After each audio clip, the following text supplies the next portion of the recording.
childhood to adulthood. Perhaps it was because of the way she'd command her dancers to do it. She'd had bite in her voice, sounding like a drill sergeant and a mistress at the same time.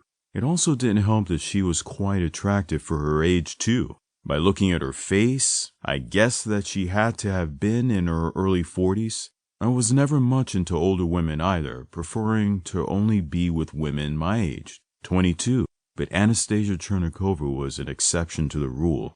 She had the most chilling blue eyes, unlike any pair of blue eyes I'd ever seen before. Perhaps because it really didn't appear as icy as her wicked tongue. She had long and wavy blonde hair that cascaded down her back. Oh, the woman sure did have a lot of back. She had such a firm and round ass. And her tits? They were shapely too, so fucking marvelous. And her legs? Beautiful. They were as long as that of any average supermodel on an international runway. Except Miss Chernikova, she was far from average. She was extraordinary, not only for her prestigious directing skills, her sharp choreography, and her ageless beauty. I admired her for her talent. She was once a ballerina, too.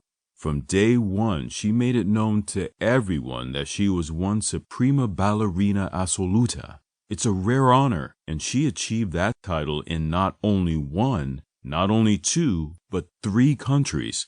In Russia, her homeland, France, and England. That explained why she was so damn strict and so fucking hot. Yes, the woman did intimidate me, but she didn't scare me. Unlike all other male and female ballerinas in the company, I mustered up the courage to actually talk to Miss Chernikova outside of rehearsals. I didn't let my nervousness get the best of me. I simply talked to her as my authority figure. Then from there, I talked to her as not so much a friend, but a confidant. It happened accidentally. One day we coincidentally bumped into each other at a coffee shop near the company. I sat at her table and we talked, naturally clicking with each other.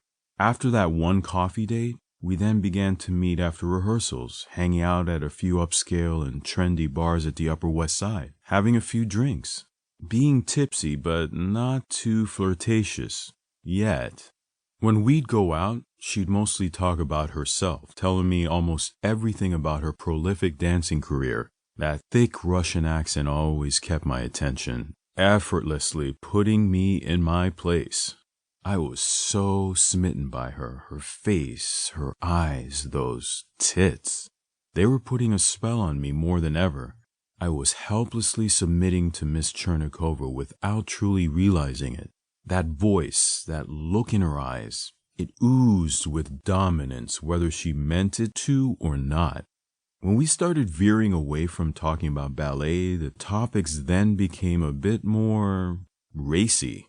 We'd not only flatter each other with compliments at the coffee shops and bars, but even after rehearsals while we were in the building, alone of course.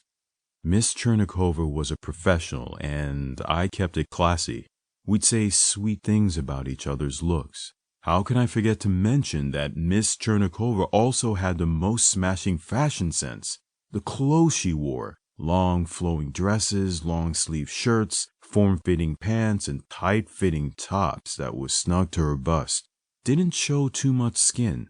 It revealed just enough for her body to talk as strictly as her mouth. And it left a whole lot to my imagination. We went from flirting to then having discussions about dating, relationships, and sex. The letter caught me off guard in a good way, especially since it was her that brought it up first. Perhaps it wasn't too surprising that she'd broached the topic. What I didn't expect was that she wanted to know more about me. One day, we stepped out of the ballet company. It was dark outside, cold as a witch's tits. This became our usual routine, us walking each other out of the building, having a chat, and if we were in a mood for it, we'd go out to a bar or a coffee shop and then part ways from there. It was then, after walking only a couple of blocks, that Miss Chernikova asked me, "So Marcus," she looked at me, "why do you hang out with me so much?" "I enjoy your company.